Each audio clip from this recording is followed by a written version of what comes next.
আজকে আমরা দেখব কিভাবে ফ্যাব্রিকে পেইন্টিং করা যায়।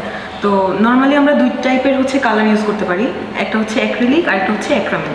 অ্যাক্রামিন যে কালারটা আছে ওইটার ক্ষেত্রে আমাদের কিছু কাজ করতে হয় আগে, কারণ অ্যাক্রামিন কালারটা আগে থেকে রেডি থাকে না, তো ওইটা আমাদেরকে রেডি করে নিতে হয়। তো ডিফারেন্ট ফ্যাব্রিকের জন্য আমরা ডিফারেন্টভাবে কালারটা রেডি করব। যেহেতু এখানে আজকে আমরা কটন একটা ফ্যাব্রিক নিয়েছি, তো এই জন্য আমি কালার যেভাবে রেডি করতে হবে সেটা আমি দেখাই দিচ্ছি। হ্যান্ড পেইন্টের জন্য কোন ফ্যাব্রিকটা ভালো হবে? কটন বাদে? কটন বাদে আসলে নর্মালি দেখা যায় যে আমরা হাফ সিল্কের শাড়িগুলো বেশি অ্যাভেলেবল থাকে। তো ম্যাক্সিমাম টাইম যখনই আমরা মানে শাড়ি কিনি ওই টাইপের হ্যান্ড পেইন্টের, তখন মানে ওই যে হাফ সিল্কের শাড়িটাই বেশি পাওয়া যায়। তো ওই ক্ষেত্রে ওই শাড়িগুলোর উপর যখন আমরা কাজ করি তখন আমরা কালার মিক্সিংয়ের ক্ষেত্রে তখন বাইন্ডারটা একটু বেশি ইউজ করি আর এনকেটা একটু কম ইউজ করি, কারণ বাইন্ডার যখন ইউজ করি তখন কালারের যে ডেন্সিটিটা তখন একটু মানে ঘন থাকে। তো ওই ক্ষেত্রে ওইটা ওকে, তাহলে এখন স্টার্ট করবে। আচ্ছা, তো আমি প্রথমে আজকে আমাদের সাথে হ্যান্ড পেইন্ট সেশনে আছে প্রিয়াঙ্কা, আর এখন আমরা তার সুন্দর একটা কাজ বাইন্ডার নিয়ে নিচ্ছি। হ্যাঁ, যেহেতু আমি খুব কম এখানে করব, মানে এত বেশি করছি না, তো এই জন্য আমি বাইন্ডারটাও একটু কম পরিমাণে নিচ্ছি আর এনকেটাও নিচ্ছি। প্রথমে আমি বাইন্ডার আর এনকে একসাথে মিক্স করে নিব। আপু পরিমাণটা কিরকম হবে? যেহেতু আমি এখানে খুব কম করছি, তো এক চামচ করে নিলেই হবে। দুইটা সেম? হ্যাঁ, দুইটা সেম নিলেই হবে। এটা আসলে ডিপেন্ড করে। আচ্ছা আচ্ছা, তো আমি এখানে প্রথমে ডার্ক পিঙ্ক কালারটা নিচ্ছি।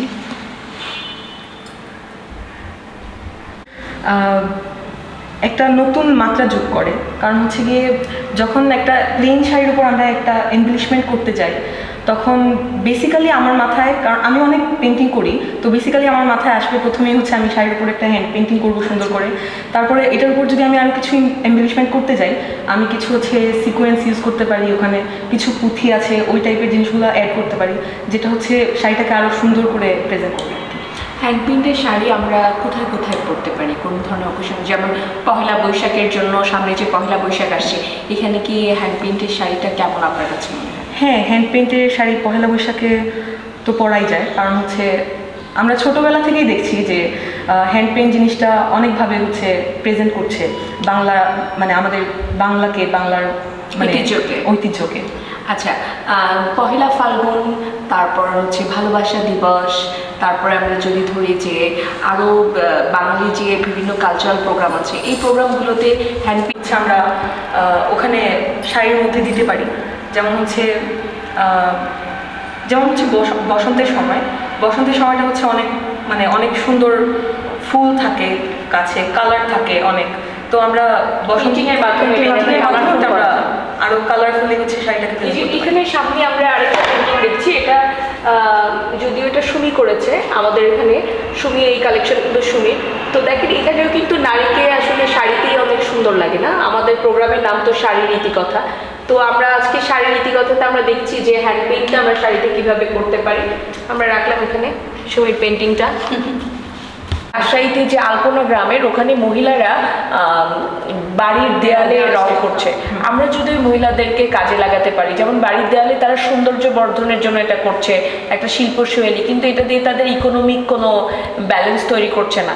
তো আমাদের একটা রিসার্চ টিম ইয়োরসেলফ থেকে যদি আমরা আলপনা গ্রামে চলে যাই, এই উপজেলায় যে ওই মহিলাদেরকে, তারা সবাই হিন্দুইজম ক্যারি করে, তাদের কৃষ্টি কালচার সব হিন্দুইজমের মধ্য দিয়ে। তো হিন্দুইজমে তো অনেক মোটিভ আছে, আপনি তো জানেন এই বিষয়গুলো। তো এটা নিয়ে যদি আমরা কাজ করি, ওদের যে মোটিভগুলো আছে এটা যদি আমরা শাড়িতে তুলে নিয়ে আসি, তাহলে তাদের একটা ইকোনমিক জায়গা তৈরি হয় এবং আমরা আমাদের পার্সপেক্টিভ থেকে তাদেরকে কিছু গাইড করতে পারি। আপনার কাছে কি মনে হয় এই আইডিয়াটা কেমন হতে পারে? এই আইডিয়াটা আসলে অনেক ভালো হবে, কারণ গিয়ে আলপনা গ্রামের ব্যাপারটা মানে সবাই এত বেশি করে জানে না। তো ওখান থেকে যদি আমরা ওদেরকে এভাবে ওদের কাজগুলো আমরা এভাবে তুলে ধরি, তাহলে মানুষ ওই জিনিসটা নিয়ে আরও ভালো করে জানতে পারবে, প্লাস গিয়ে আমরা নতুন কিছু একটা ক্রিয়েট করতে পারবো। তো অবশ্যই এই জিনিসটা ভালো কিছু হবে।